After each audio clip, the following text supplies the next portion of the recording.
हाँ, जिस कथा प्रसंग हम लोग श्रवण कर रहे थे, ये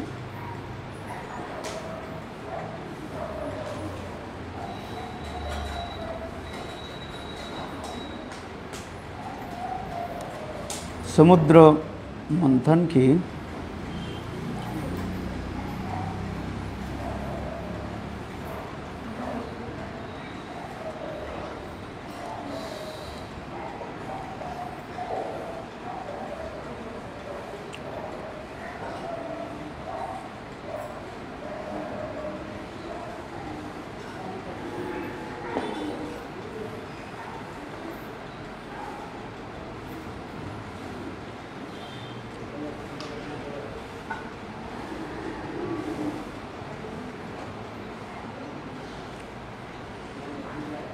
पहले जब वासुकी नाग, हाँ, काल क्या वर्णन किया था, समुद्र मंथन के बारे में बताया था। तो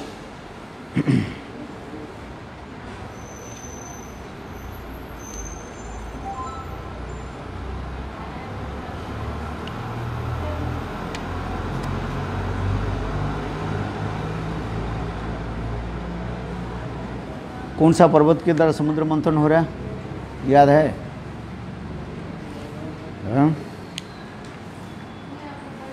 मंदर पर्वत। क्या बोला है? मंदर पर्वत। अच्छा, ठीक है। इस हे पांडुनंदन, इस प्रकार मंदर पर्वत को मथाने के रूप में प्रयोग करके समुद्र मंथन होने लगा। तब बड़े बड़े बलिष्ठ दैत्य और देवताओं के द्वारा पकड़े रहने पर भी अत्यधिक भारी और निराधार होने के कारण वह मंदर पर्वत समुद्र के जल में डूबने लगा।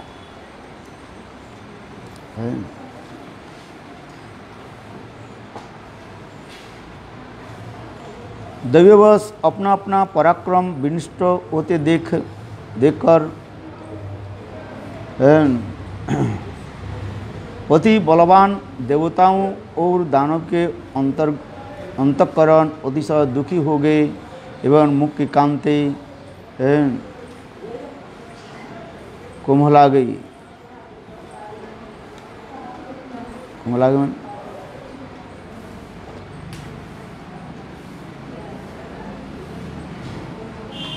जब अपार शक्तिमान एवं सत्य संकल्प भगवान ने यह विघ्न देखा, तब उन्होंने अति अद्भुत कच्छप शरीर धारण किया और समुद्र के जल में प्रवेश कर अत्यधिक भारी एवं विशाल मंदर पर्वत को उठा लिया।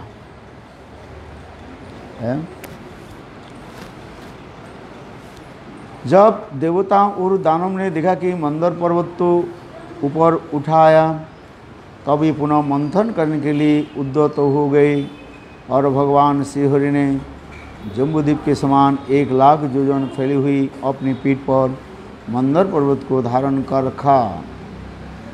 हे राजन, जब महाशाली देवता और असुर ने अपने भुजबल से उस पर्वत को घुमाया, तब असीम शक्तिमान आदि कच्छप भगवान श्रीहरि को घूमने ऐसे सुखद अनुभव हुआ मानो कोई उनकी पीठ पर खुजला रहे हो। जब मंदर पर्वत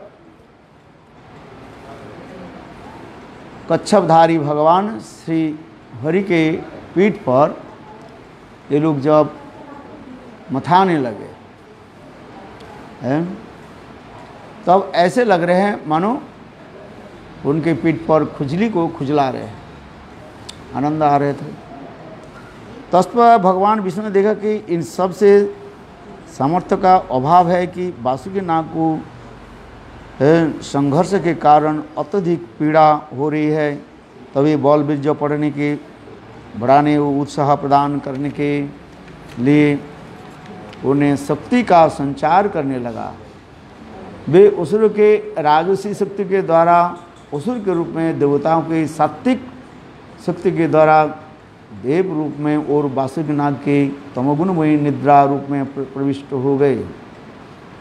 भगवान श्री हरि संग द्वितीय पर्वत राज के समान मंदारचल पर विराजमान होकर उसे एक हाथ से दबाकर स्थित हो गए। उस समय आकाश में ब्रह्मा, शिव आदि इंद्र आदि देवता उनकी स्तुति करते हुए पुष्प की वर्षा करने लगे। इस प्रकार भगवान ने पर्वत के ऊपर सहस्त्रबाहु के रूप में, नीचे उनके आधार कच्छप के रूप में, संपूर्ण पर्वत की दृढ़ता के रूप में, देवता एवं असुर की शक्ति के रूप में, वासुकी निद्रा के रूप में प्रविष्ट होकर सबको शक्ति संपन्न कर दिया। तब तो प्रोत्साहित होकर के अपने शक्ति के बल पर मदमत्त होकर समुद्र का मंथन करने लगे। उस समय समुद्र और उसमें रहने वाले मगर, मच्छर आदि जीव विक्षुब्ध हो उठे।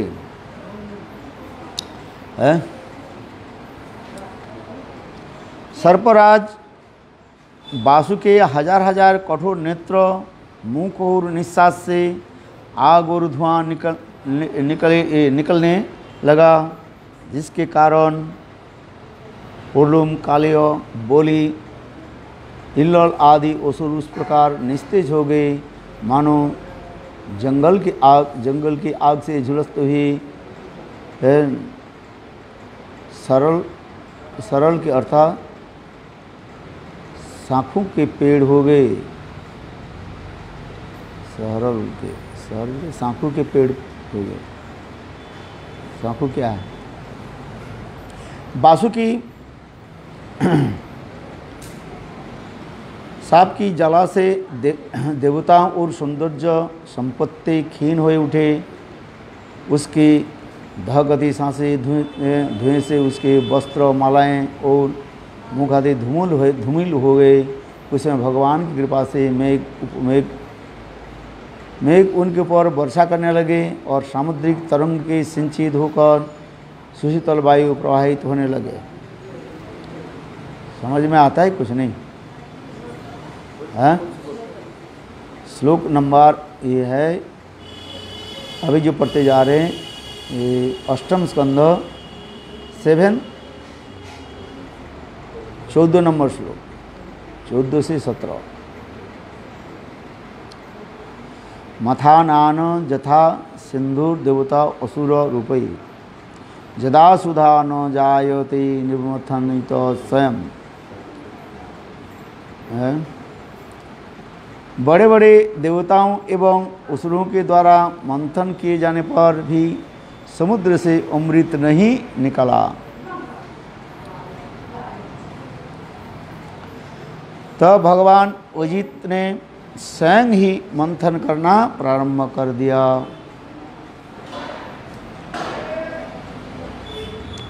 मेघ के समान है, मेघ श्याम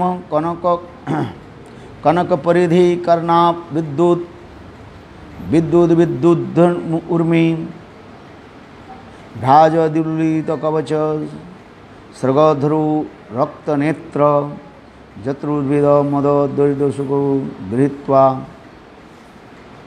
मंथन मंथना परिगेरी विवासोत्समु धिताद्रि। मेघ के समान श्यामल वर्ण शरीर पर सुनहला पीताम्बर, कानों में विद्युत के समान चमकते कुंडल और घुंघराली केस, गले में वनमाला एवं नेत्र की रक्तिम आवाज से भगवान की अद्भुत शोभा हो रही थी। सर्वत्र विजय श्री प्राप्त करने वाले भगवान अपनी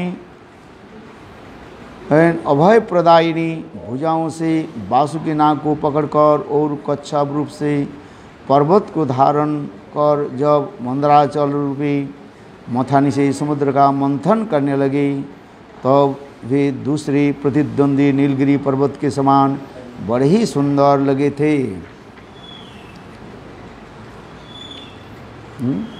स्वयं भगवान अजित भगवान है, स्वयं ही मंथन करना शुरू कर दिया।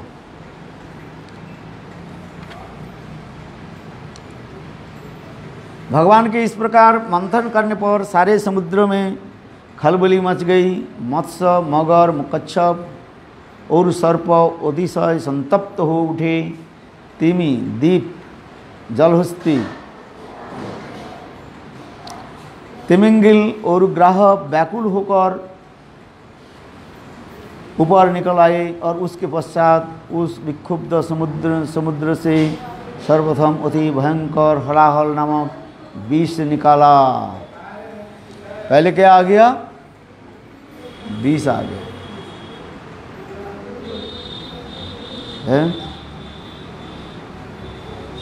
हे राजन, अत्यंत उग्र वह विष समुद्र के ऊपर, नीचे तथा चारों दिशाओं के फैलने लगा। वह देखकर सभी प्रजागण और प्रजापति भयभीत होकर और किसी का आश्रय न पाकर सदाशिव की शरण में गए। शिव जी देवी पार्वती के साथ कैलाश पर्वत पर विराजमान होकर तीनों लोगों की समृद्धि के लिए तपस्या कर रहे थे। वहाँ बैठे हुए मुनिगण मुक्ति की कामना से उनकी सेवा कर रहे थे। प्रजापति ने उन्होंने देखकर प्रणाम किया और उनकी इस प्रकार स्तुति करने लगे। प्रजापति ऊचु देवादिदेव महादेव भूतात्मनम भूतभावनम त्राहीनं शरणां पत्राणु स्त्रैलोक दहनान्तिपास। अर्थात प्रजापति ने कहा, हे देवादिदेव महादेव, आप समस्त प्राणियों के अंतःकरण आत्मा और पालन करता है। हम आपकी शरण में आए हैं। आप कृपा करके त्रिलोक के भस्म करने वाले वो इस अत्यंत उग्र विष से हमारी रक्षा कीजिए। तमेव सर्गजात ईश्वरो बंधमक्षये तं तामन्ते ताम अर्चन्ति कुशला प्रपन्ना अर्तिहर गुरु। संपूर्ण जगत के मुक्ति और बंधन के कारण आप ही है और आप ही सबकी नियंता है। सुधीजन आपकी आराधना करते हैं क्योंकि आप शरणागत के दुख को नष्ट करके उन्हें मुक्ति प्रदान करते हैं। हे विभो, आप स्वयं प्रकाश है। हे भूमन, जब आप अपनी सत्तादि गुणमयी सत्तांग भूता माया के द्वारा इस जगत की सृष्टि, स्थिति एवं संहार करते हैं, उस समय आप ब्रह्मा विष्णु शिव नाम धारण करते हैं। ये स्तुति में कहते हैं।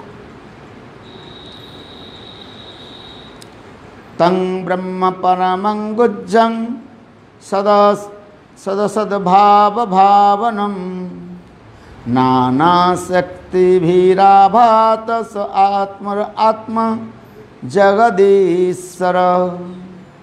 आप सभी देवता, मनुष्य, तिर्यक आदि समस्त सत एवं असत तथा उत्कृष्ट व निकृष्ट स्वभाव वाले प्राणियों को सृष्टि करते हैं। आप परम रहस्यमय ब्रह्म तत्व है। विविध से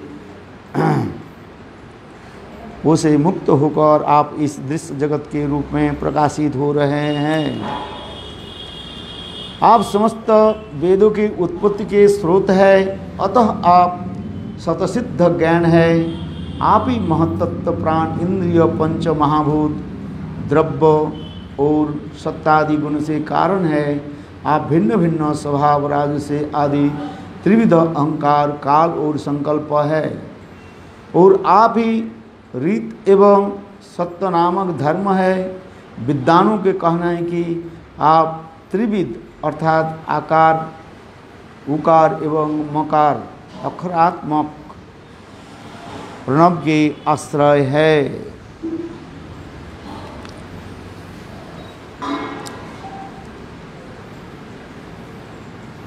हे समस्त लोगों के पिता महिषीगण, मानना है कि समस्त देवमय अग्नि आपका मुख है, पृथ्वी आपका चरण कमल है, काल आपकी गति है, दिशाएं कान है और वरुण रसनेन्द्रिय है। नाभिस्तर से शशन नभस्भानो सूर्यस्व चक्षुभि जल भस्मरेत स्मरेत परावरस आत्मर तदात्मनाम सोमे मनो दुर्भवनरितस्ते।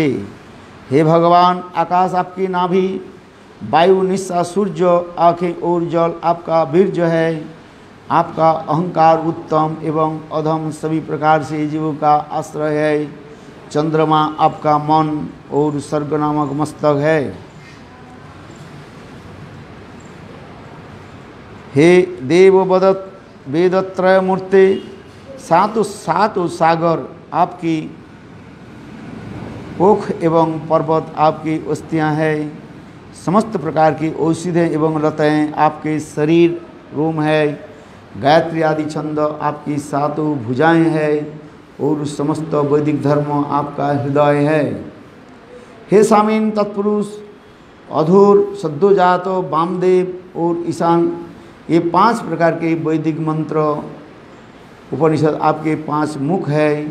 इन्हीं मंत्र के ज्योतिर्मान पदच्छेद से 29 कलात्मक मंत्र संपन्न हुए है। हे देव, स्वयं ज्योतिर्मान शिव नाम परमात्मा तत्व के आपका अवस्थान है। हे देव, आपकी ये अधर्म की दमन, लोभ आदि तरंग को आपकी छाया है, जिससे विविध प्रकार की प्रपंचात्मक सृष्टि होती है। हे सत्य, हे रजतम, आपके 3 नेत्र है। छंद रूप सनातन वेद आपकी दृष्टि है। आप ही उन शास्त्र में स्थित है और आप ही उनके कर्ता है। हे ग्रीस, आप ब्रह्म स्वरूप है। आप में तो सत्य रजतम और न देव मनुष्य किसी प्रकार के भेदभाव नहीं है। आपकी परम ज्योति को संपूर्ण लोकपाल, यहाँ तक भी ब्रह्मा विष्णु एवं देवराज इंद्र भी नहीं जानते हैं। चलो, इस प्रकार समस्त देवताओंगण भगवान श्री अजित के जो है स्तव स्तुति आदि करने लगे। अभी श्लोक नंबर 36 में आ जाइए। श्री शुकोवाच तद्वीक्षवशनन्ता संकृपया वृषा पीड़ितः सर्वभूत सुहृद देव इदमाहमं सत्य प्रियम। सुखदेव गोस्वामी पहाड़ करने रहे महाराज, भगवान शंकर की समस्त जीवों के हितकारी है।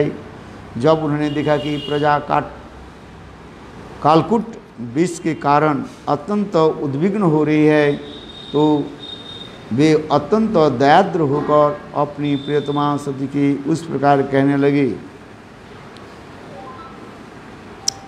शिव जी का ने कहा, हे भवानी,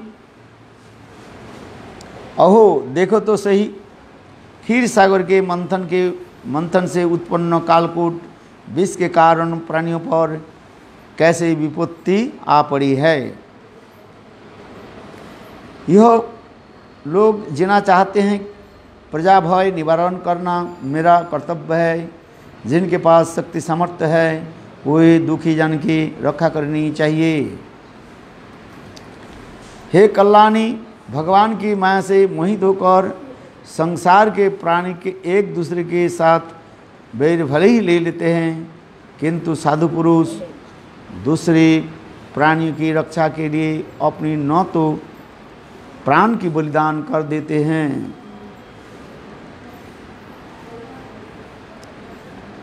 हे साधु शिले, जो मनुष्य दूसरे पर कृपा करता है, भगवान श्री उसके ऊपर प्रसन्न हो जाते हैं और उनके प्रसन्न होकर स्थावर एवं जंगम आदि समस्त प्राणी पर सहित में ही प्रसन्न होते हैं।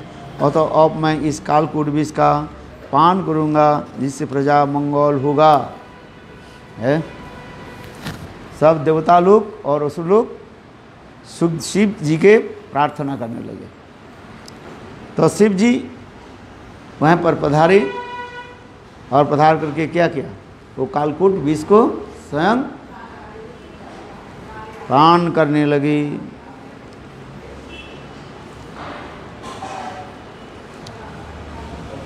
श्रील सुखदेव गोस्वामी पाद ने कहा, हे महाराज परीक्षित, समस्त विवेकित तो इसी भगवान शंकर पार्वती से इस प्रकार कहकर उस कालकूट विष पान करने के लिए तैयार हो गए। पार्वती उनके सामर्थ्य के भलीभांति जानती थी, इसलिए उन्होंने महादेव के इस प्रस्ताव का हृदय में अनुमोदन किया। तत्पश्चात लोकहितकारी महादेव ने कृपापूर्वक वह विश्वव्यापी उस कालकूट विष को अपनी हथेली में समेटा उन पान कर लिया।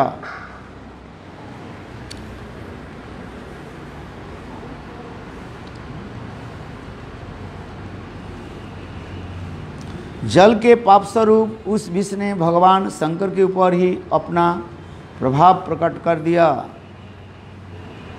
इस कारण उनका कंठ नीला पड़ गया, परंतु दयालु भगवान शंकर के लिए तो वह आभूषण हो गया है। जब शंकर जी उस हलाहल विष को जब पान कर लिया तो कंठ क्या हो गया, कंठ में रख लिया है। तो इसलिए उनके कंठ क्या हो गया, नील हो गया, इसलिए उनके नाम ही हो गया नीलकंठ। इसलिए नीलकंठेश्वर भगवान की जय है। नीलकंठ कहा गया। कंठ में क्यों लिया, कहते हमारे हृदय में तो भगवान है, कहीं भगवान के कष्ट ना पहुँचे, इसलिए उन्होंने कंठ में ही धारण कर रखा। परोपकारी व्यक्ति प्राय दूसरों के दुख के स्वयं ही पीड़ित हो जाते हैं एवं दूसरे को संताप का हरण करने से सर्वअंतर्यामी भगवान प्रसन्न होते हैं। सभी को आशीर्वाद देने वाले देवता भी परम देवा आदि देव महादेव की उस प्रकार विषपान रूपी अद्भुत कर्मों को बात सुनकर संपूर्ण प्रजा दाक्षायणी ब्रह्मा एवं स्वयं भगवान विष्णु भी उनकी प्रशंसा करने लगे।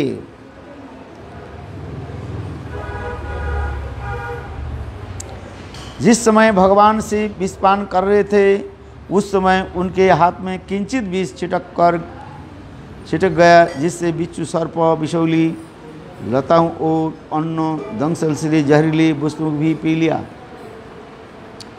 है। जब भगवान है शिव जी विष को पान कर रहे थे, उनके हाथ से थोड़ी 2-4 बूंद जो है विष क्या हो गया, जमीन पर गिर गया। और गिर जाने से उस समय है छिटक गया था। उस समय कुछ सर्प है बिशौली लताएं और अन्न दंशल से जहरीले जंतु भी पी लिया, इसलिए उस समय उनके भी विष है। बिच्छू आदि ये सब ना सब पी लिया था कहते।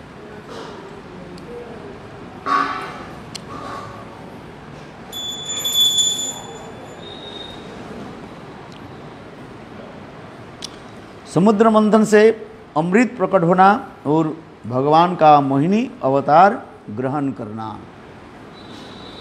श्री शुक उवाच पीते गहे विषांगेन पीतस्ते मरुदानवः मन्मथनास्तरा सिंधु हवीर्धानी ततो अभवत्।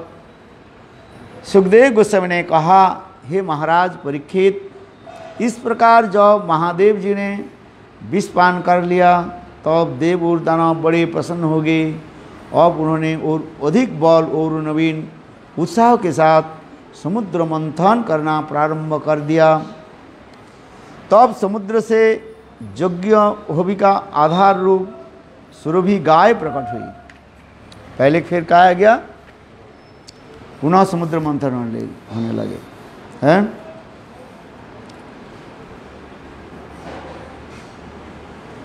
पहले सुरभि गाय। हे राजन, वह सुरभि गाय यज्ञ के लिए दधि दुग्ध और घी आदि पवित्र सामग्री प्रदान करने वाले थे।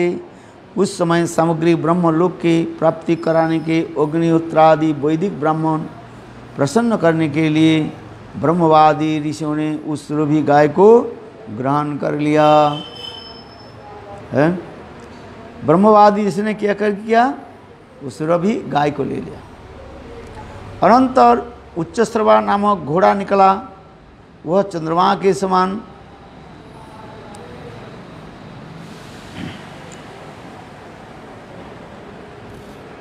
तप्त स्वर्ण का वर्ण था। दैत्यराज बोले ने उस घोड़े को लेने की इच्छा प्रकट की, किंतु देवराज इंद्र ने भगवान की इच्छा के अनुसार दैत्यों भी मान वर्धन हो उसे प्राप्ति करने की कामना प्रकट नहीं की।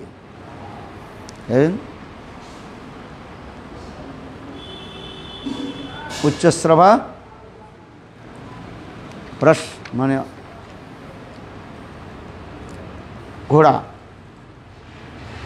है,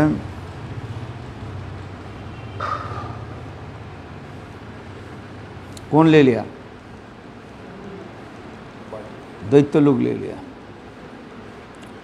उसके पास इसके पश्चात ऐरावत नामक श्रेष्ठ गजराज निकाला।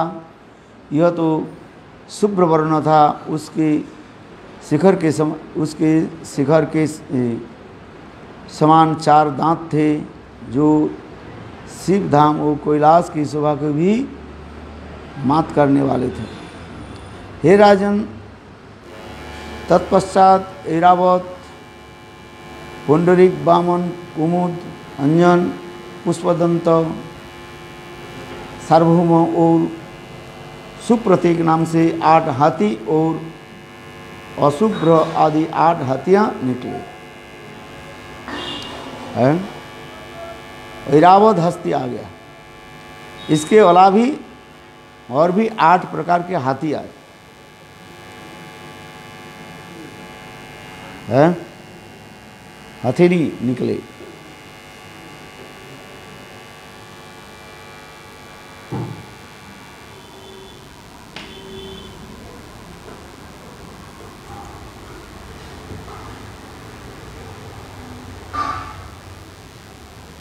इसके पश्चात समुद्र मंथन के कौस्तुभ नामक पद्मराग मणि उत्पन्न हुए। तब भगवान श्रीहरि ने अपने वक्षस्थल की शोभा बढ़ाने के लिए इस महामणि को ग्रहण करने की इच्छा प्रकट की। स्वर्गलोक का आभूषण स्वरूप पारिजात नामक कल्पवृक्ष निकाला। हे राजन, जिस प्रकार आप पृथ्वी पर इच्छित वस्तुएं प्रदान करने वाला लोगों की मनोकामना पूर्ण करने वाला है, उसी प्रकार वह वृक्ष भी सभी को मन चाही वस्तु प्रदान करता था। तो असुर लोग क्या लिया, घोड़ा ले लिया। उच्चश्रवा घोड़ा ले लिया है, और देवता लोग हाथी ले लिया है, ऐरावत हाथी। और इसके अलावा भी 8 जो छोटे छोटे हथेली भी निकले, उसको भी ले लिया। इसके पश्चात कौस्तुभ नामक पद्मराग मणि उत्पन्न हुई। तब भगवान श्री ने अपने वक्षस्थल की शोभा बढ़ाने के लिए वो ले लिया। और फिर क्या बना है, पारिजात वृक्ष, कल्प वृक्ष। वो देव समाज में चले गए, पृथ्वी पर इस वस्तु प्रदान करने वाली है। अनंतर अस्पने प्रकट हुई। उन्होंने झिने झिने मनोज्ञ वस्त्र, गले में हार, स्वर्ण आभूषण धारण कर रहे थे। वे अपनी मनोहर गति और विशाल भरी चितवन से स्वर्गलोक के निवासी को आनंद प्रदान करने वाले थे। उसके पश्चात भगवान भागवत परायण साक्षात महालक्ष्मी भी आविर्भूत हुए। इसके पश्चात भगवत परायण साक्षात लक्ष्मी देवी आविर्भूत हुए। उनकी अंग कांति स्फटिकमय सुदाम अर्थात संगम और पार पर्वत से भी उत्पन्न अंग कांति स्फटिकमय सुदाम पर्वत से उत्पन्न हुई विद्युत के समान थी, जिससे 10 दिशाएं जगमगा उठी। उनका रूप सौंदर्य, औदार्य वयस, यौवन, वर्ण और महिमा देखकर सबका चित्त आकर्षण हो गया। वे सत्समति की अधिष्ठात्री देवी यह जानकर देवता, मनुष्य आदि लोग भी उसे प्राप्त करने की अभिलाष करने लगे।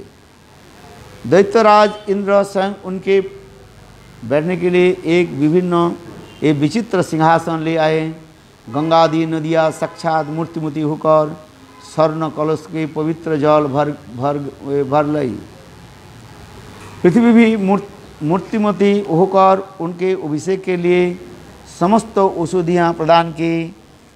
गौजा ने पांचजन्य और वसंत ऋतु के चैत्र वैशाखी उत्पन्न होने वाले फल फूल लाकर उन्हें समर्पित कर दिए। ऋषियों ने शास्त्र के अनुसार उनका अभिषेक किया। गंधर्व मंगलमय गीत गाने लगे और नृत्यांगनों ने नाचना गाना प्रारंभ कर दिया। मेघ समूह मूर्तिमान होकर मृदंग, डमरू, ढोल, नगारे, गोमुख, शंख, वेणु, बीना आदि महानिनाद युक्त वाद्य के उच्च स्वर से बजाने लगे। अनंतर संपद अधिष्ठात्री पतिपरायण लक्ष्मी देवी कलश हाथ में लेकर सिंहासन पर विराजमान हो गई। ऐरावत आदि दिग्गज ने गंगा जल से भरे हुए कलशों से और उनके स्नान कराया तथा ब्राह्मण ने मंत्रोच्चारण के द्वारा उनका अभिषेक किया। अंत में लक्ष्मी देवी प्रकट हुई।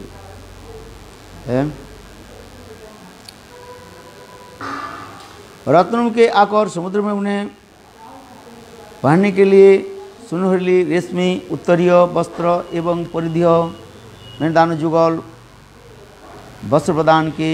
वरुण देव उन्हें उपहार के रूप में वैजयंती माला प्रदान की, जिस पर भरी गुंजान कर रहे थे। प्रजापति विश्वकर्मा ने उन्हें अद्भुत अलंकार, सरस्वती ने मोतियों के द्वारा हार, ब्रह्मा जी ने पद्म और नागों ने कुंडल का जोड़ा उपहार प्रदान किया।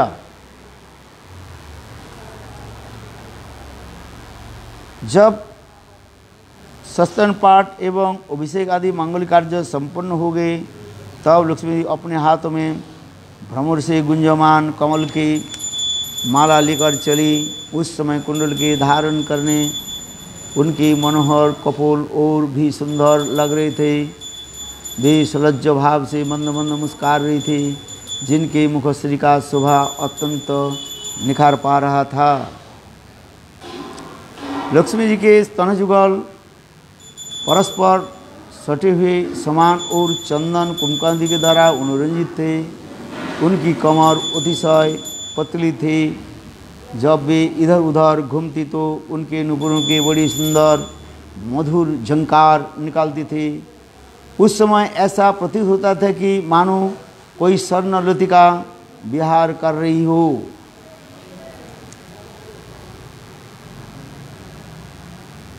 तत्पश्चात लक्ष्मी जी स्वस्वभाव नित्य कल्याण युक्त और हेम गुण रहित अपने आश्रय रूपी वर का अनुसंधान करने लगी, किंतु उन्होंने गांधर्व, यक्ष, असुर, सिद्ध, चारण एवं स्वर्ग निवासी देवताओं से कोई भी ऐसा न मिला, क्योंकि प्रत्येक करों में कोई न कोई प्राकृत दोषी है।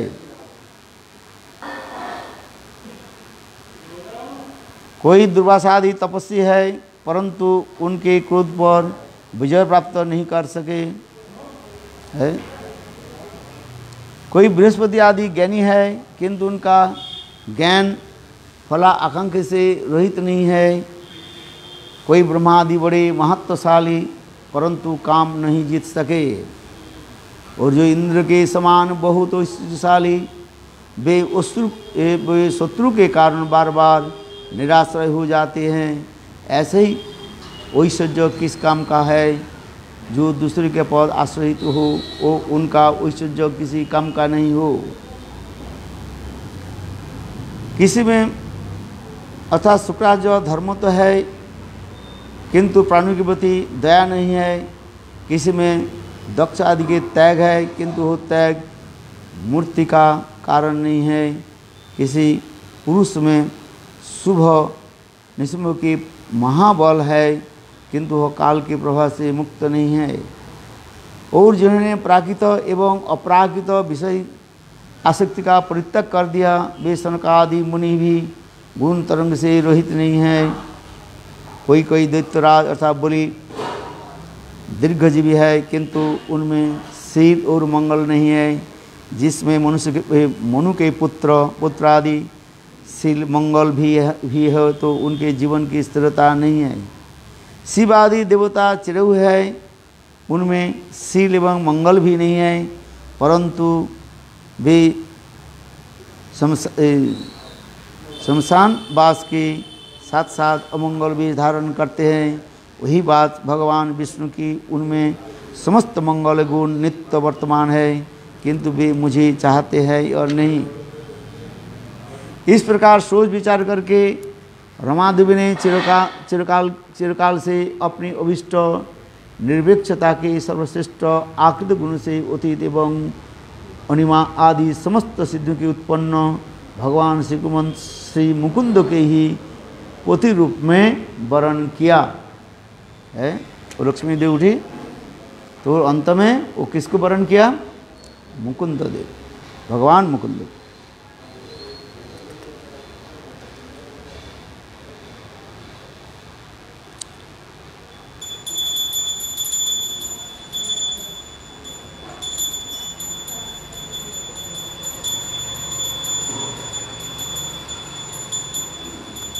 लक्ष्मी देवी ने भगवान मुकुंद देव के गले में नवीन कमल के कुसुमों की माला पहना दी, जिससे चारों ओर बंधु ये मधुपान से उन्मत्त भ्रमर गुंजार कर रहे थे। जिसके पश्चात सरज मुस्कान और विलास भरी चिदवन से भगवान के वक्षस्थल को अपने आश्रय रूप में प्राप्त करने की आज्ञा से देखती हुई और उनके पास ही जाकर खड़ी हो गई। जगत पिता भगवान ने अपने वक्षस्थल के समस्त औषधि की सामिनी जगत जननी लक्ष्मी के श्रेष्ठ वास स्थान बना दिया। लक्ष्मी वह विराजमान होकर अपने कृपालु बन करके 3 लोक का लोकपालु अपने प्रजा की वृद्धि करने लगी। उस समय शंख तुरोही मृदंग आदि वाद्य यंत्र बजने लगी तथा गंधर्व और अप्सरा के नाचने गाने से बड़ा ही भारी शब्द होने लगा। ब्रह्म रुद्र और अंगिरा आदि प्रजापति पुष्पों की वर्षा करते हुए भगवान के गुण स्वरूप एवं लीलाओं का यथार्थ वर्णन करने वाली मंत्र से भी उनकी स्तुति करने लगे। ब्रह्मादि देवता लोग फूल की वृष्टि आदि करके स्तव स्तुति करने लगे।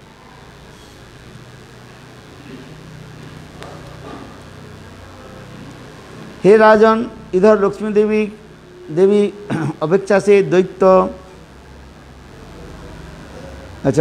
से दैत्य एवं दानव दुर्बल मोहित एवं उद्यमी लुलुप और निर्लज्ज हो गए।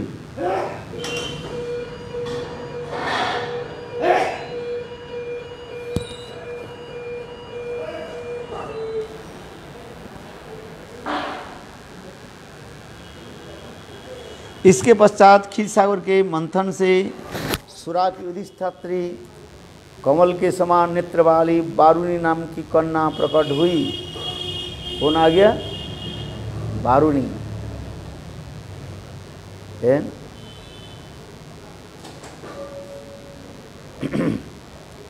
उस समय उसके एक अत्यंत अद्भुत पुरुष उपस्थित हुआ।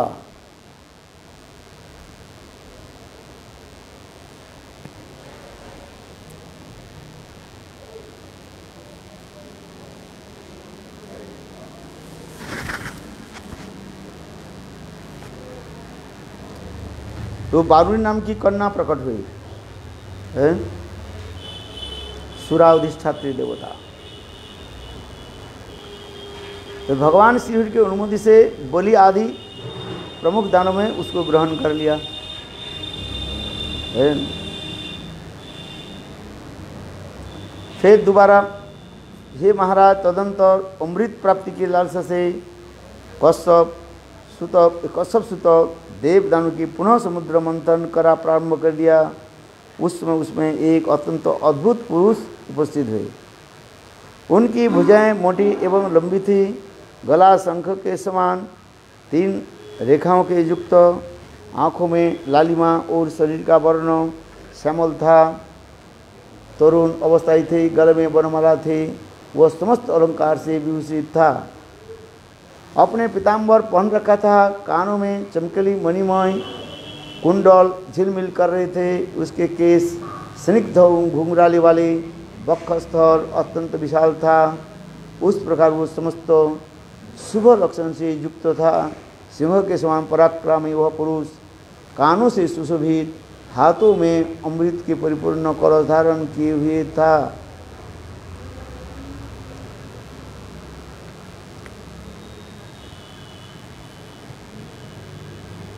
वह पुरुष साक्षात भगवान विष्णु के अंश से उत्पन्न हुआ, जो धन्वंतरी के सामने विख्यात हो, धन्वंतरी नाम से विख्यात हुआ।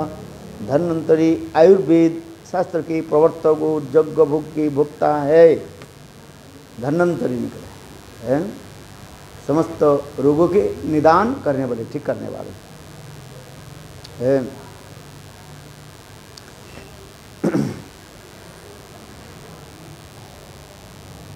धन्वंतरी आयुर्वेद शास्त्र के प्रवर्तक और यज्ञ नामक भाग के भोक्ता है। जब दैत्यों ने उनके हाथ में अमृत भरा कलश देखा तो समुद्र मंथन से उत्पन्न संपूर्ण वस्तु के प्राण पान करने की इच्छा से उन्होंने बलपूर्वक वह अमृत कलश छीन लिया है। फिर इसके बाद अंत में क्या निकला? अमृत के कलश है। अमृत भरा कलश देखा तो समुद्र मंथन से उत्पन्न संपूर्ण वस्तु को प्राप्त करने की इच्छा से उन्होंने बलपूर्वक अमृत कलश छीन लिया। जब उसने अमृत कलश को छीन लिया तब देवताओं को मन विषाद से भर गया और वे भगवान श्री हरि के शरण में पहुँचे।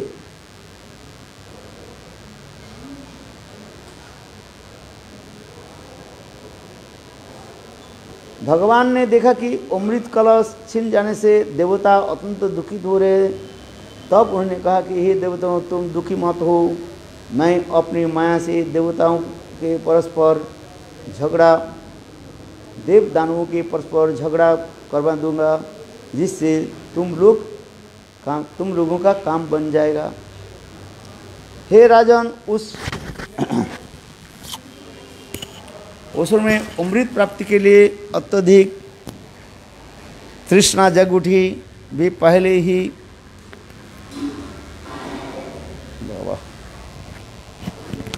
अच्छा, असुर लोग तो क्या किया? अमृत के कलश छीन लिया है। छीन करके जब चले और असुर लोग क्या करने लगे? अपने आपस से जो है झगड़ा करने लगे। क्या झगड़ा? किस लिए? क्या पहले वो अमृत को कौन पिएंगे? पहले मैं पीऊँगा, तुम पहले नहीं तो पी सकते हैं, तुम पहले नहीं पी सकते हैं, मैं पीऊँगा। इस प्रकार कहकर परस्पर झगड़ने लगे हैं। हे राजन, तब मात्सर्युक्त दुर्बल दैत्य थे। अमृत कलश को छीन बने महा बलवान दैत्य को बारंबार अमृत पान करने के रोकते हुए वह समुद्र मंथन से देवताओं को समान रूप से परिश्रम किया है। इस अमृत संग्रह में भी बराबरी का हिस्सा मिलना चाहिए, यही सनातन धर्म है।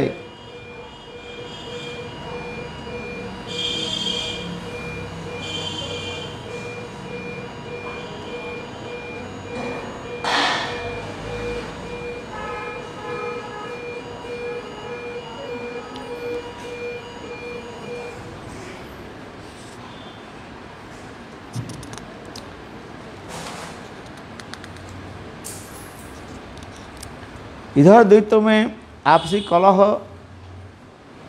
हो रहा था और उधर समस्त उपाय को जानने वाले भगवान विष्णु ने परम अद्भुत स्त्री का रूप धारण किया। जब वो अमृत कलश देवता लोग असुर लोग प्राप्त करके अपने आप क्या करने लगे, झगड़ा करने लगे। क्या झगड़ा कर रहे, पहले मैं ही पूंगा, मैं ही पूंगा। कई कहते भाई देवता लोग भी तो उन्होंने लोग तो परिश्रम किया, सब लोग हम लोग तो एक ही बराबर परिश्रम किया, तुम पी लो तो सब पी लोगे। हाँ, इस प्रकार जो है अपने आपस में झगड़ा करने लगे। और देवता लोग दुखित हो गया, देखा तो अमृत तो हमारे हाथ से छिन गया, ले लिया। जब देवता लोग इस प्रकार दैत्यों में आपसी कलह हो रहा था, उधर समस्त उपायों को जानने वाले भगवान विष्णु ने परम अद्भुत स्त्री का रूप धारण किया, जिसकी शोभा वर्णन करना संभव नहीं था। है वो जो मोहिनी जो है रूप जो है, स्वयं भगवान मोहिनी के रूप धारण है। अब ये मोहिनी रूप कैसे है? उस रमण के शरीर का अंग नील कमल के समान सांवला था। उनके अंग प्रत्यंग बड़े ही सुंदर एवं आकर्षक थे। दोनों कान समान और कर्णाभूषण से विभूषित थे। ऊंचे नासिका, सुंदर कपोल और रमणीय मुख तथा नवयौवन के कारण स्तन उभरे हुए थे, जिससे कोटिभाग क्षीण हो गया। मुख कमल से निकलते सौरभ के आसक्त होकर अलिकुल बड़े बड़े प्रेम के समान गुणगान कर रहे हैं, जिसके कारण हुई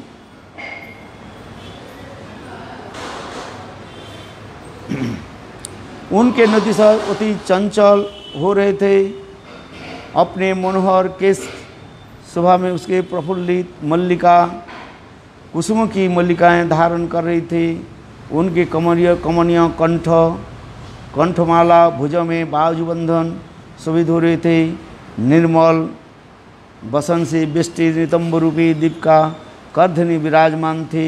उन चरण में मनोहर एवं कज्जल नूपुर की कनक शोभा पा रही थी। जब वह अपनी सरज मधुर मुस्कान नाचती हुई बेहरूपी बाणों और कटाक्ष रूपी चित्तवान से दैत्य सेनापति के देवताओं देखती है, तो उनके अंतःकरण काम बाण से बिंद हो जाते। अर्थात मही के इतने सुंदर रूप देख करके सब असुर लोग मोहित हो गए। श्री शुक उवाच, नवम अध्याय 9th चैप्टर। सुखदेव गोस्वामी ने कहा, ये महाराज परीक्षित, असुर जो डाकुओं के समान सौहार्द आदि का परित्याग करके एक दूसरे से हाथों से अमृत कलश का छीन रहे थे और एक दूसरे की निंदा कर रहे थे।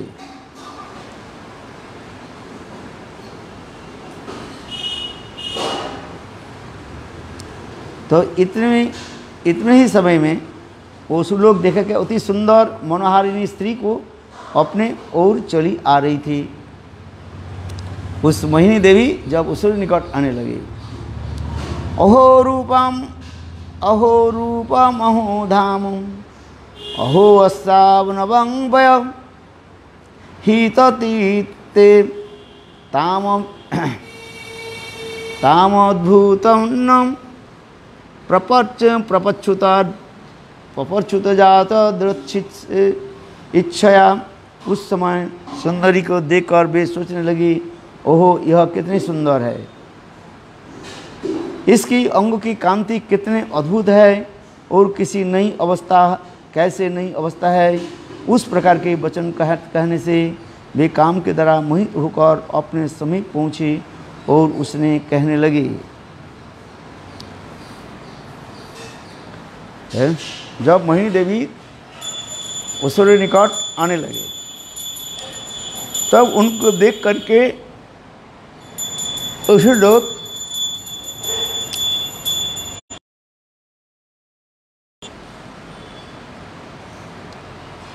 इसलिए कह रहे पद्म पलाश लोचने, तुम कौन हो, कहाँ से आ रही हो, क्या करना चाहिए, तुम किसी की कन्या हो, कुछ बतलाओ।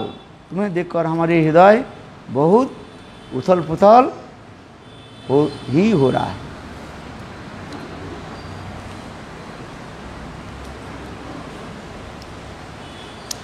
तुम मनुष्य तो बात ही क्या, हम भली भांति जानते हैं कि देवता, दानव, सिद्ध, गंधर्व, चारण और लोकपाल भी तुम्हारा स्पर्श नहीं किया।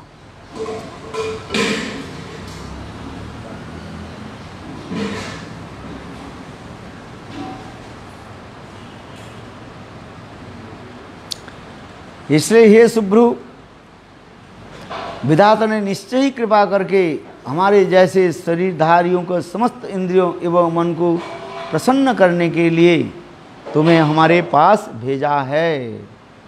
यह सच है ना? कौन बोले? असुर लोग कह रहे हैं। हम तभी देवदानव प्रजापति कश्यप के पुत्र होने के कारण सगे भाई है, किंतु हमें समुद्र मंथन से जो अमृत पान हुआ है उसके कारण झगड़े में लग गए हैं। इसमें अपना पौरुष दिखा रहे हैं। तुम इसको हमने समान माता से बांट दो, जिससे हमारा झगड़ा समाप्त हो जाए। उस लोग क्या बोले? बोले एक काम करो, ये आप ही जो है इस अमृत को दो, क्या करो, बांट दो। तब दैत्यों ने इस प्रकार प्रार्थना की। तब माया रुचित मोहिनी मूर्तिधारी भगवान मंद मंद मुस्काने वाले, उन्होंने बाकी चितवन से उन असुरों को देखते हुए इस प्रकार कहा। भगवान ने कहा, हे कश्यप तनयों, मैं तो कुलटा हूँ और तुम लोग महान ऋषियों के संतान हो, फिर तुम किस लिए मेरी संगति का करना चाहते हो? दिग्गजन कभी भी स्त्रियों पर भी विश्वास नहीं करते हैं। क्या लिख दिया? कथं कश्यप दापदम पुंश्चलाय मयि संगनां, विश्वासं पंडितो साधु कामिनिधिषु न जाति। दिग्गजन कभी भी स्त्रियों पर विश्वास नहीं करते। हे असुरों, बानर, सियार और कुत्ते आदि जंतु प्रत्येक दिन नए नए सुंदरों का ढूंढता रहता है। स्वेच्छाचारी स्त्रियां भी ऐसे ही होती हैं। पंडित को कहना है कि उनकी मित्रता चिरस्थायी नहीं हुआ करती।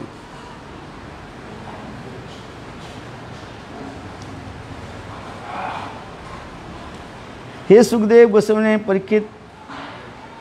सुखदेव गोस्वामी ने कहा, हे महात्मा की मोहिनी के इस प्रकार परिहासमय वचनों से असुर अधिक भी आसक्त हो गए और उन्होंने गंभीर भाव से हंसते हुए अमृत पात्र उनके हाथ में ही दे दिया। किसके हाथ में? मोहिनी के हाथ में दे दिया। मोहिनी तो संग भी कह दिया हास परिहास करके। क्या बोला? हाँ क्या? स्त्रियों को विश्वास करना नहीं चाहिए, कह दिया ना। इसके पश्चात भगवान श्री ने वह अमृत कलश अपने हाथ में ले लिया और मंद हास्ययुक्त अलंकृत वाणी से कहने लगे, हे दैत्यो, मैं उचित अनुचित जो भी करूं, यदि तुम्हें यह स्वीकार करो तो मैं इस अमृत का विवाह कर सकती हूँ।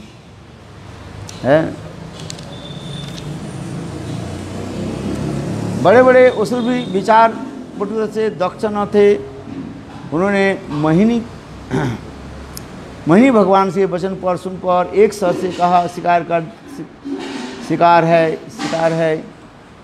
मोहिनी के यथार्थ स्वरूप को न जान के कारण असुरों का उनका अनुमोदन कर दिया।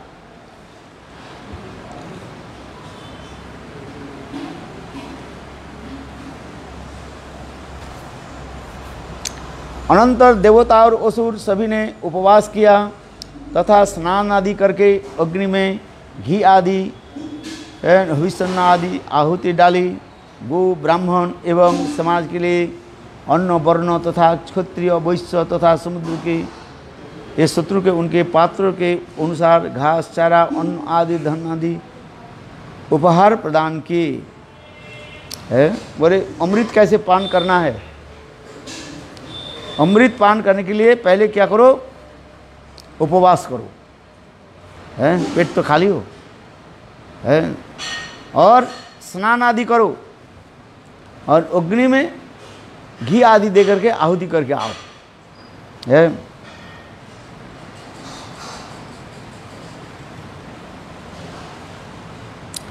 और विशेष करके आप लोग सुंदर नए वस्त्र और आभूषण धारण किए तथा पूर्व और मुख करके सुकुशान पर बैठ गए। बैठ से कहने पर ऐसे अमृत है ना, पान करने के लिए कितने व्यवस्था दे रहे हैं। पान कैसे करो? पूर्व दिशा के मुख करके बैठो, है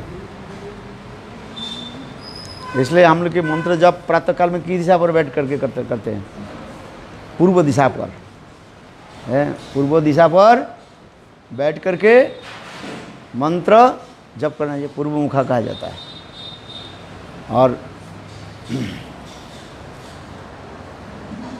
इसलिए कह रहे हैं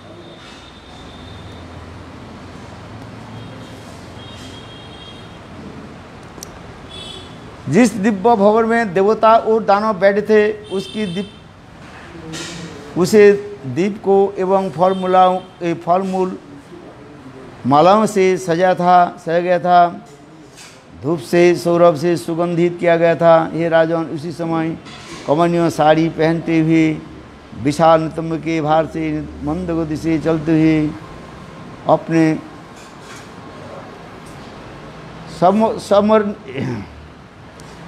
स्वर्णिम नुपुरों के मधुर झंकार से सभासद के मुखरित करते हुए हाथों में अमृत कलश लिए मोहिनी ने प्रवेश किया। है विशाल हल है। हाँ एक तरफ देवता लोग और दूसरी तरफ असुर लोग बैठ गए, दानव लोग बैठ गए। है भाई अमृत पान ऐसे थोड़ी होता है। जैसे अमृत पान के लिए कितना शुद्ध सदाचार है करना पड़ा है।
असुर सर्वावली बड़े क्रूर होते हैं।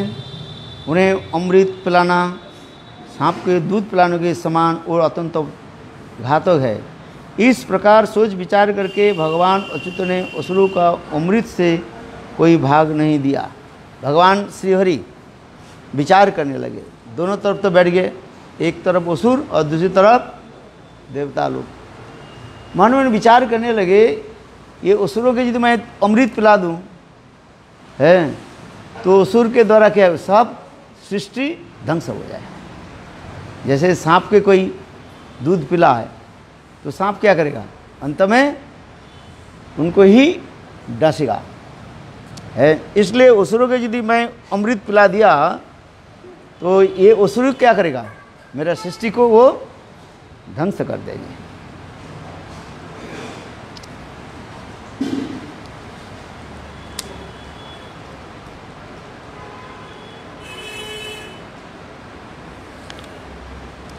तत्पश्चात भगवान श्री हरि अपने हाथों में अमृत कलश लेकर असुरों के समीप गए और अपने भ्रूभंगिमा, कटाक्ष, मंद मंद मुस्कान, नुपुर संचालन आदि विविध प्रकार के भावों से उनकी वंचना करके दूर बैठे हुए देवता के निकट आकर उन्हें जन्म मरण का नाश करने वाले अमृत का पान कराने लगे। है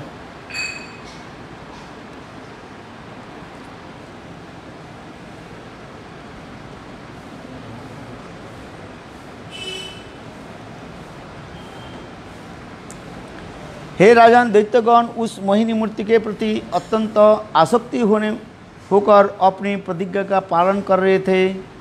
स्त्रियों से विवाद करना अत्यंत निंदनीय है।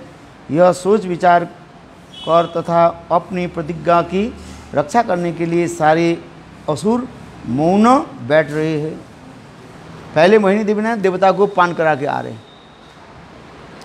हैं। असुर लोग विचार करने लगे, देखो हम इस मोहिनी के साथ ये नहीं करेंगे, देश नहीं करेंगे, है क्योंकि शास्त्र में कहा गया स्त्रियों के साथ विवाद करने पर मृत्यु के कारण भी बन जाता है। ऐसा इसलिए उस लोग विचार करने लगे, चलो उनके तो पान करने दो, फिर बाद में हम लोग कराएंगे।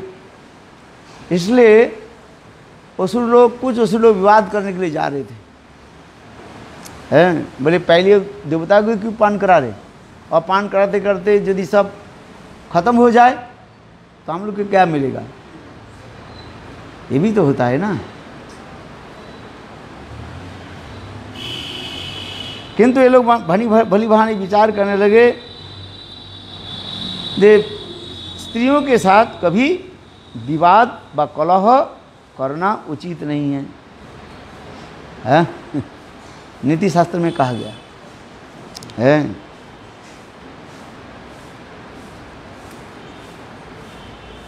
क्योंकि स्त्रियों के साथ विवाद करने पर जीवन हानि भी हो सकता है समझिए। जिस समय भगवान देवता को अमृत पिला रहे थे, उसी समय राहु नामक असुर है देवताओं के छद्म वेश धारण करके उनकी पंक्ति में जाकर बैठा।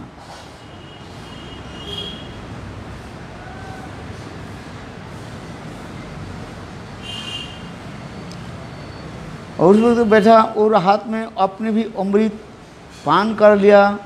उसी भी सूर्य और चंद्रमा के सामने मोहिनी से मुँह से उसके असुर होने का संकेत दे दिया है। जब ये राहु नामक असुर क्या के छद्म देवता के रूप धारण करके यहाँ पर चंद्र और सूर्य विराजमान थे, उनके बीच में जाकर के बैठ गए।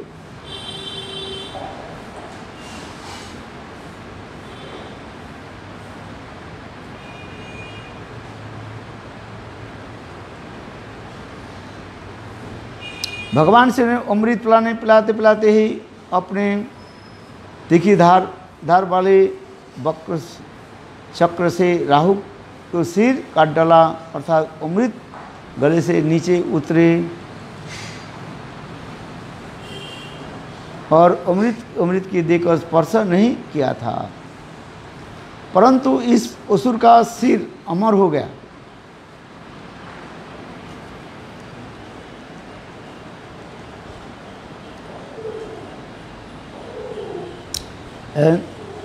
इसलिए इसके कारण से ब्रह्मा जी ने राहु के सिर को एक ग्रह बना दिया। चंद्रमा तथा सूर्य का साक्षात बेरी हुए राहु आज भी पूर्णिमा और अमावस्या के दिन उन पर आक्रमण किया करता है। ये असुर राहु ये अमावस्या और पूर्णिमा के दिन आक्रमण करता रहता है। इसलिए क्या होता है, ग्रहण होता है। हाँ, आक्रमण समझ में आया कि नहीं? आज भी अमावस्या है,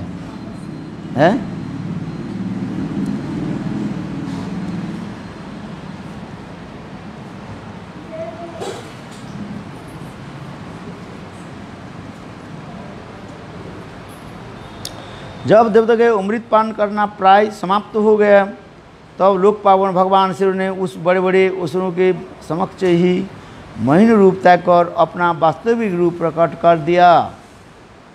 हे राजन, देश काल कारण प्रयोजन अर्थ धर्म और मति मणि समान होकर भी देवता और असुर की फल प्राप्ति कितना अंतर हो गया।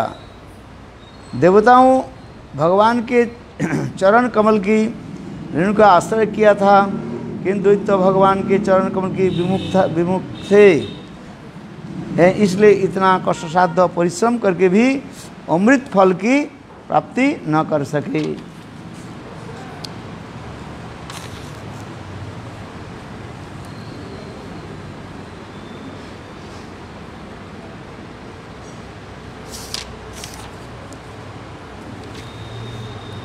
मनुष्य अपने धन प्राण कर्म वाणी एवं मन द्वारा शरीर और पुत्र आदि के जो कुछ भी है अनुष्ठान करता है, वे सभी प्रकार व्यर्थ हो जाते हैं।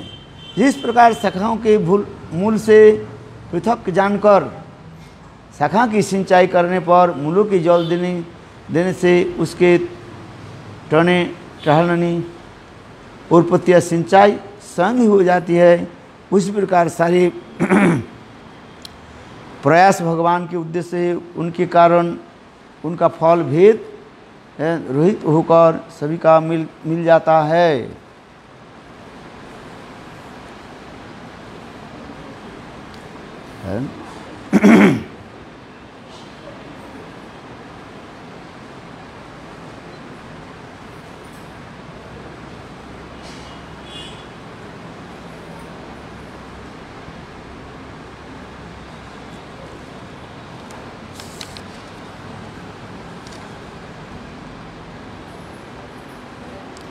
तो यहाँ पर जो सिद्धांत तो दे रहे हैं, ये भगवान श्रीहरि मोहिनी रूप धारण करके देवताओं के तो अमृत पिला दिया, असुरों को क्यों नहीं दिया?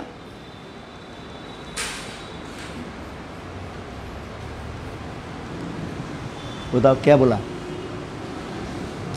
न देवता भगवान श्रीहरि के चरण के आश्रय लेते हैं और असुर लोग भगवान के चरण से विमुख थे, है? क्योंकि शास्त्र में कहता है आश्रित जन की तो दिया जाता है मूल्यवान वस्तु, है? आश्रित जन को ही मूल्यवान वस्तु दिया जाता है और अनाश्रित जन की उनको वंचना की जाती है। इसलिए असुर लोग भगवान श्रीहरि के क्या थे? अनाश्रित थे, इसलिए उनको वंचना कर दिया, है?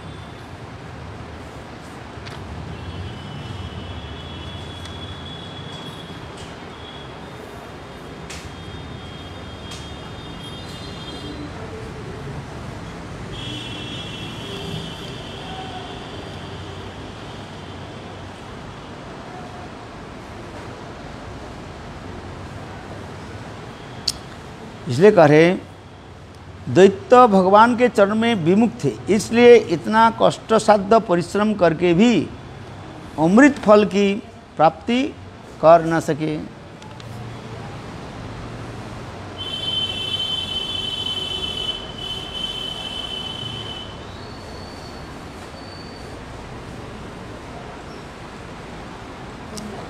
उसी प्रकार सारे प्रयास भगवान के उद्देश्य से करने पर उसका फल भेद भाव रहित होकर सभी को मिल जाता है।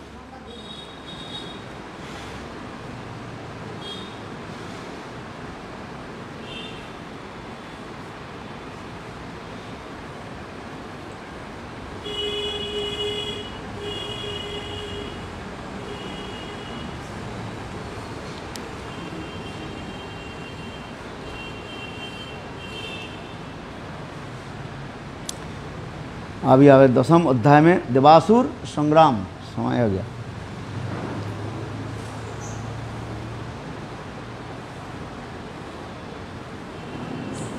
सुखदेव गोस्वामी ने कहा, महाराज की दैत्य और दानव में समुद्र मंथन में देवताओं के साथ मिलकर अत्यंत परिश्रम किया, किंतु भगवान से विमुख होने के कारण उन्हें अमृत प्राप्ति नहीं हुई।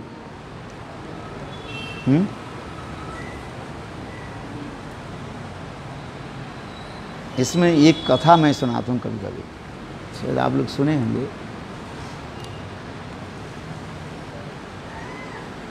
रामायण की एक कथा सुनाता हूँ। राम और लक्ष्मण ये दोनों एक साथ में रहते हैं, और भरत और शत्रुघ्न ये दोनों एक साथ में रहते है ना। लक्ष्मण और भरत में विरोध होता रहता है। राम किसी विरोध में नहीं है, और शत्रुघ्न भी न्यूट्रल रहता है। तथापि शत्रुघ्न भरत की ही अधिक स्नेह करते हैं, और लक्ष्मण रामचंद्र की अधिक।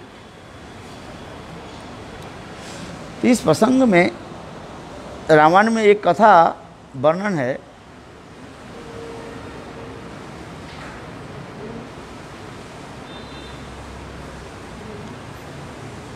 जी, जब दशरथ महाराज जब देहांतर हो गया, भरत ननिहाल से आए हैं, है कि नहीं है, तब भरत ने सारी बात को सुना। फिर अंत में जो कुछ भी हुआ, पिताजी के अग्नि संस्कार कराया। फिर वशिष्ठ ऋषि उनको बोले, तुम्हारी माँ ने दशरथ महाराज से एक वर मांग लिया, एक वर्ष से राम 14 साल के वन में जाएंगे, और तुम अयोध्या के राज सिंहासन में बैठो। तो भरत ने बहुत दुखित हुए।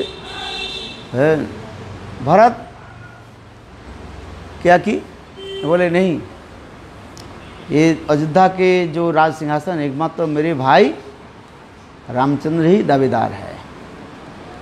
इसलिए भरत ने किया कि समस्त राजपाट आदि लेकर के, मैंने सैन्य आदि लेकर, हाथी घोड़े, यह कि राज को सोने दाना आदि राज मुकुट लेकर के चल पड़े। कहाँ चले? जहाँ पर रामचंद्र वन में विराजमान थे। उस समय भगवान रामचंद्र ने, अभी तो 2-3 दिन की बात है, इसलिए भगवान रामचंद्र कहाँ तक गए, पहुँचे चित्रकूट है, वहाँ पर पहुँचे। तो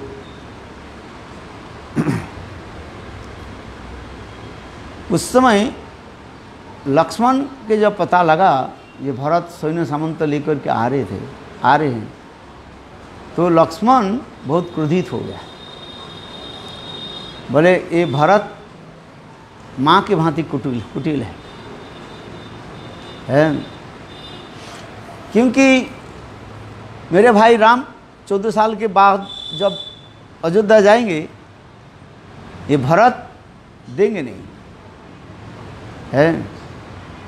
इसलिए भरत यह मन मन विचार किया है, ना रहे बाँस ना बजे बांसुरी, माने राम को मार दिया जाए, कंटक के जो कांटे जो है उखाड़ कर फेंक दिया जाए है। ये विचार कौन कर रहे हैं? लक्ष्मण कर रहे हैं। इसलिए भरत इतने सैन्य सामंत लेकर के आ रहे हैं मेरे भाई राम के ऊपर आक्रमण करने के लिए है, क्योंकि राम इस समय जो है जंगल में अकेला है और मैं हूँ, और तो कोई सैन्य सामंत नहीं है। इसलिए लक्ष्मण मन में विचार कर रहे हैं भरत को मैं मार डालूं है। तो उस समय रामायण में एक रामचरितमानस में एक चौपाई है, आप देखना। उस समय लक्ष्मण ये बात कह रहे हैं, ये देखो भरत के साथ जो हमारे जो बैरी है, ये केवल इस जन्म के नहीं है, ये अनेकों जन्म की है।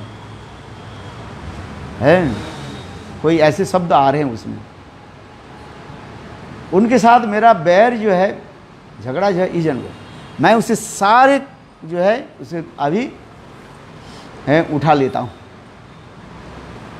तो यहीं पर सुंदर एक कथा प्रसंग आता है। ये लक्ष्मण क्यों कह रहे हैं? जे भरत के साथ साथ जो हमारा बैरी शत्रुता जो है एक जन्म की नहीं है, अनेक जन्म की कथा है। आज ही मैं उसके पूरा नाश कर देता है। उस प्रसंग में एक कथा भी है, पुराण की एक कथा है। ये लक्ष्मण तो वासु शेषनाग की अवतार है, शेषनाग कहा जाता है? और उसके अंदर में सब कुछ भी है, वासुकी देव भी है, वासुकी नाग भी है, जितने भी सर्पराज सर्प मानो उसमें ही है बस। और वही लक्ष्मण के अवतार कहा जाता है। कौन? शेषनाग को है, जिससे भगवान की सेवा आदि करते हैं, भगवान की विस्तरा के रूप में वो सेवा, श्रीहरि के सेवा आदि करते रहते हैं। और इधर ये भरत कौन है? नहीं, भरत में जो है, भरत में गरुड़ की समावेश है। भरत के अंदर में कौन है? गरुड़ है। तो अभी इधर है ये गरुड़ और सांप में क्या होता है? हर समय झगड़ा रहता है। ये स्वाभाविक रूप में है कि नहीं? गरुड़ और सर्प में झगड़ा सदा सर्वदा रहता है। भगवान की विचित्र लीला है। बोले भगवान जगन्नाथ के रूप में क्यों बैठे हुए हैं? हाथ नहीं है, पैर नहीं है,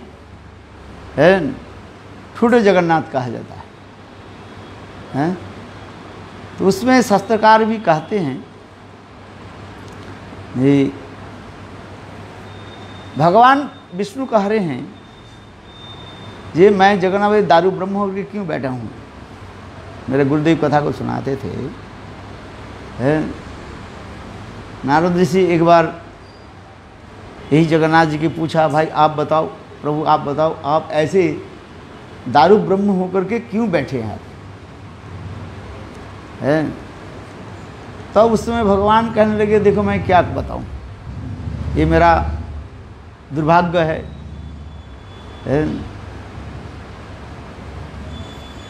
मेरा दो पत्नी है, एक है चंचला और एक है मुखरा।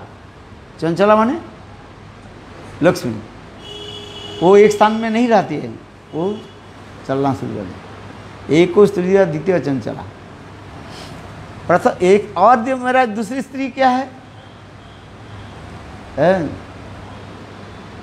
वो बहुत मुखरा। मुखरा माने एक शब्द बोलो तो 10 बात सुना देते हैं। मेरा ये संसार उसी प्रकार है। पुत्र मेरा क्या है इसे?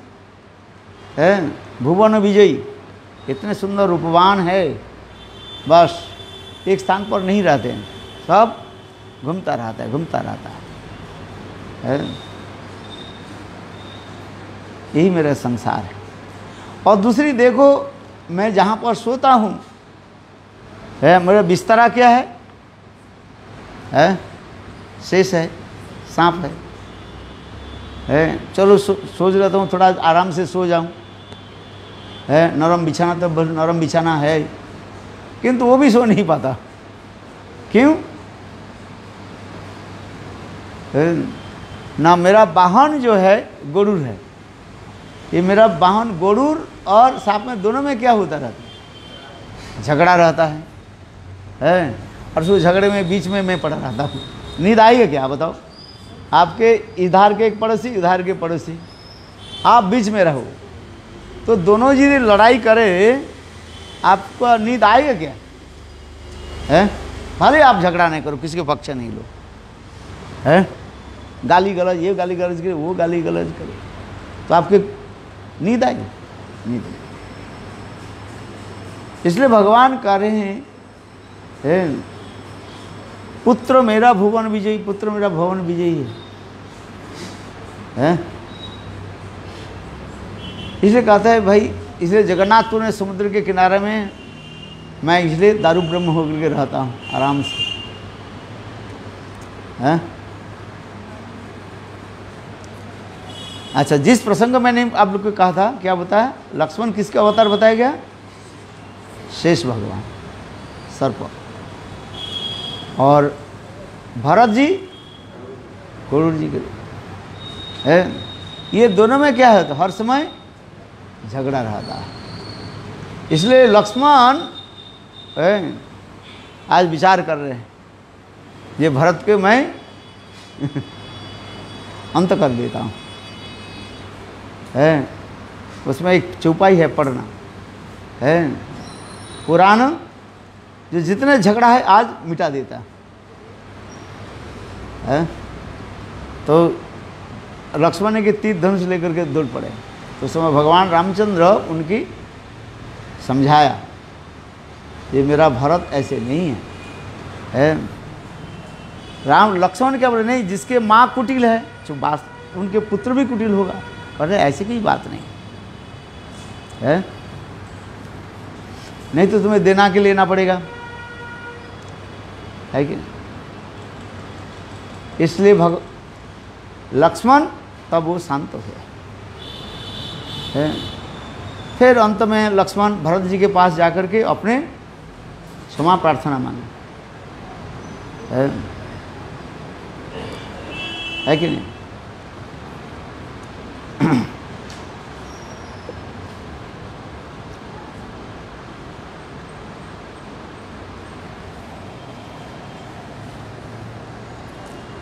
और उस दिन वो कथा काल ने परसों सुनाया था। तो एक व्यक्ति ने प्रश्न किया, देखो चित्त जगत में सभी चिन्मय है, भगवान की लीला के साथ में सभी चिन्मय है। भरत ने रामचंद्र के खड़म जो है उसको लेकर के गए और राज सिंहासन पर बैठा दिया है। तो यहाँ पर ये प्रश्न है, ये खड़म भगवान रामचंद्र जी वो जो खड़म है वो राज सिंहासन पर क्यों बैठी 14 साल? उसके सौभाग्य कैसे हो गया है? आज 14 साल कोई नहीं बैठे, खड़म बैठे है। खड़म इससे और सिंहासन पर क्यों बैठे? उसके सौभाग्य क्या है? हैं? क्या? क्यों खड़म, क्यों 14 साल क्यों रहा वहाँ पर है? दूसरी एक कथा सुनाया था, रामचंद्र के विवाह की कथा सुनाया मैंने, है? देखो जनक महाराज अपने पुत्री सीता देवी के विवाह के लिए सभियों के निमंत्रण दिया। दशरथ महाराज के क्यों निमंत्रण क्यों नहीं दिया? भाई तुम्हारे घर में इतने सुंदरी जो कन्या के विवाह हो रहा है, और जनक महाराज भी प्रतिष्ठावान व्यक्ति भी है, और उस समय क्या बोले दशरथ महाराज भी महान प्रतापी राजा भी थे उस समय, सामान्य नहीं था, है? चक्रवर्ती सम्राट माना जाता था, है? दशरथ महाराज को क्या माना जाता था? चक्रवर्ती सम्राट। दशरथ की कोई सामान्य नहीं है? तो ऐसे चक्रवर्ती सम्राट दशरथ महाराज के न्योता क्यों नहीं दिया गया है? भाई जब इसे विशाल विवाह हो रहा है, सीता देवी के विवाह कोई सामान्य थोड़ी है? आप बताओ, कभी चिंतन किया है? देखो उस समय हरधनुष भंग में दशरथ महाराज जी ना है, और सब बड़े बड़े राजा लोग भी आ गया, सबके न्योता दिया गया है, किंतु उसको नहीं दिया गया, दशरथ महाराज के नहीं दिया है? क्यों नहीं दिया? आप बताओ। कारण तो होगा कुछ, है कारण कुछ बड़ा होगा। बोलो वृंदावन बिहारी लाल की जय। जय जय श्री राधे। कल ने मैंने कहा था इसको, शायद आप लोग कल ना परसों कब कहा था, एक दिन। अच्छा कथा है? अच्छा चलो आरती करो, 8 बज गया। ये दोनों कथा के उत्तर कल देंगे, बोला था।